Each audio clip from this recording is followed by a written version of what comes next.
Urinary incontinence is the loss of bladder control, resulting in the accidental loss of urine. Some women may lose urine while running or coughing, called stress incontinence. Others may feel a strong, sudden need, or urgency, to urinate just before losing urine, called urgency incontinence. Many women experience both symptoms, called mixed incontinence, or have outside factors, such as difficulty getting to a standing position or only being able to walk slowly, that prevent them from getting to a toilet on time. UI can be slightly bothersome or totally debilitating. For some women, the chance of embarrassment keeps them from enjoying many physical activities, including exercising. People who are inactive are more likely to be obese. Obesity increases a person's chances of developing diabetes and other related health problems.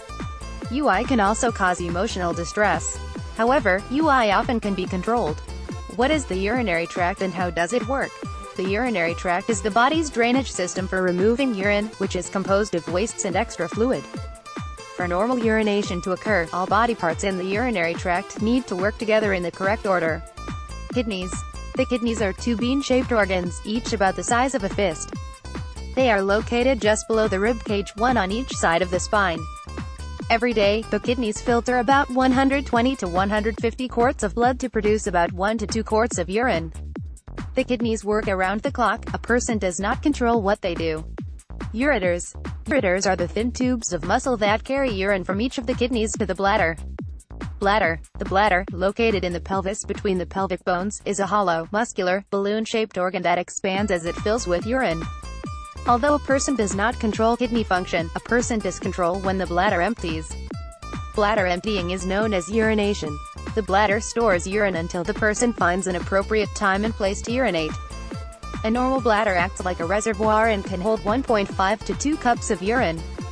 How often a person needs to urinate depends on how quickly the kidneys produce the urine that fills the bladder. The muscles of the bladder wall remain relaxed while the bladder fills with urine. As the bladder fills to capacity, signals sent to the brain tell a person to find a toilet soon. During urination, the bladder empties through the urethra, located at the bottom of the bladder. 3 sets of muscles work together like a dam, keeping urine in the bladder between trips to the bathroom. The first set of muscles, called the internal sphincter, is located where the bladder neck joins the urethra and along the urethra itself. The second set of muscles, along the outside of the urethra, is the external sphincter. The third set are the pelvic floor muscles, which surround and support the urethra. The pelvic floor muscles run between the pubic bone to the tailbone. To urinate, the brain signals the muscular bladder wall to tighten, squeezing urine out of the bladder. At the same time, the brain signals the sphincters to relax. As the sphincters relax, urine exits the bladder through the urethra. Figure 1 Front view of female urinary tract.